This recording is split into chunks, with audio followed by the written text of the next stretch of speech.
ماہ محرم میں آیت کریمہ کا ایک دن کا طاقتور وظیفہ لا الہ الا انت سبحانک انی کنت من الظالمین۔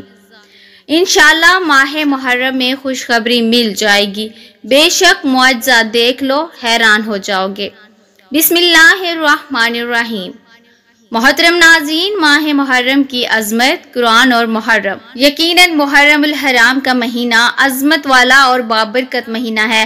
اسی ماہ مبارک سے ہی ہجری قمری سال کی ابتدا ہوتی ہے اور یہ ان حرمت والے مہینوں میں سے ایک ہے جن کے بارے میں اللہ رب العزت کا فرمان ہے، یقیناً اللہ تعالیٰ کی ہاں مہینوں کی تعداد 12 ہے اور یہ تعداد اسی دن سے قائم ہے جب سے آسمان و زمین کو اللہ نے پیدا فرمایا تھا۔ ان میں سے 4 حرمت و ادب والے مہینے ہیں، یہی درست اور صحیح دین ہے۔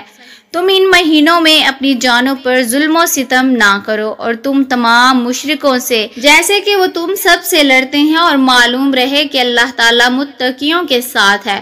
اور ابو بکر رضی اللہ عنہ بیان کرتے ہیں کہ نبی کریم صلی اللہ علیہ وسلم نے فرمایا، سال کے 12 مہینے ہیں جن میں سے 4 حرمت والے ہیں، 3 تو مسلسل ہیں، ذوالقعدہ، ذوالحجہ اور محرم، اور جمادی اور شعبان کے مابین رجب کا مہینہ جسے رجب مضر کہا جاتا ہے۔ ایک بار کسی نے آقا صلی اللہ علیہ وسلم سے عرض کی کہ یا رسول اللہ صلی اللہ علیہ وسلم، فرض نماز کے بعد کون سی نماز افضل ہے، اور رمضان کے فرض روزے کے بعد کس مہینے کے روزے افضل ہیں؟ حضور صلی اللہ علیہ وسلم نے ارشاد فرمایا کہ فرض نماز کے بعد سب سے افضل نماز نماز تہجد ہے، اور رمضان کے بعد افضل روزے محرم الحرام کے ہیں۔ محترم ناظرین، یوم عاشورہ کی تاریخی اہمیت۔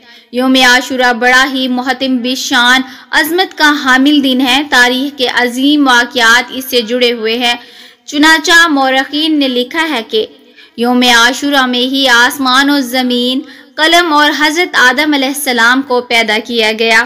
اسی دن حضرت آدم علیہ نبی علیہ السلام کی توبہ قبول ہوئی۔ اسی دن حضرت ادریس علیہ السلام کو آسمان پر اٹھایا گیا۔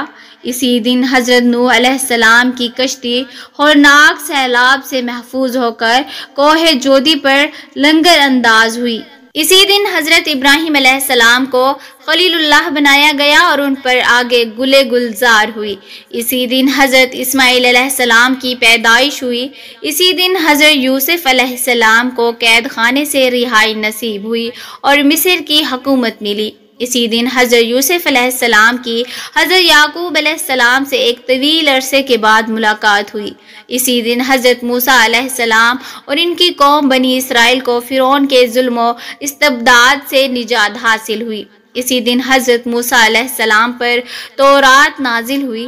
اسی دن حضرت سلیمان علیہ السلام کو بادشاہت واپس ملی۔ اسی دن حضرت ایوب علیہ السلام کو سخت بیماری سے شفا نصیب ہوئی۔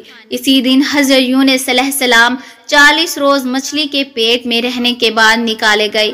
اسی دن حضرت یونس علیہ السلام کی قوم کی توبہ قبول ہوئی اور ان کے اوپر سے عذاب ٹلا۔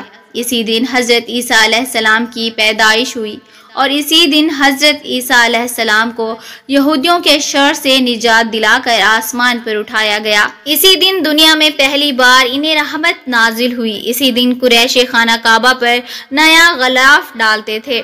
اسی دن حضور اکرم صلی اللہ علیہ وسلم نے حضرت خدیجہ الکبریٰ رضی اللہ عنہ سے نکاح فرمایا۔ اسی دن کوفی فریب کاروں نے نواسہ رسول صلی اللہ علیہ وسلم اور جگر گوشہ فاطمہ رضی اللہ عنہما کو میدان کربلا میں شہید کیا، اور اسی دن قیامت قائم ہوگی۔ محترم ناظرین، یوم عاشورہ کی فضیلت مذکورہ بالا واقعات سے تو یوں عاشورہ کی خصوصی اہمیت کا پتہ چلتا ہی ہے۔ تو ناظرین، محرم الحرام اسلامی سال کا پہلا مہینہ ہے اور بہت ہی خاص بابرکت مہینہ ہے، تو کیوں نہ اس سے بھرپور فائدہ حاصل کیا جائے۔ تو آج کا جو وظیفہ ہے، یقین کیجئے صرف ایک بار کر لیں، آپ کی زندگی بدل جائے گی۔ تو کرنا یہ ہے کہ عصر کی نماز جیسے ہی آپ ادا کر لیں،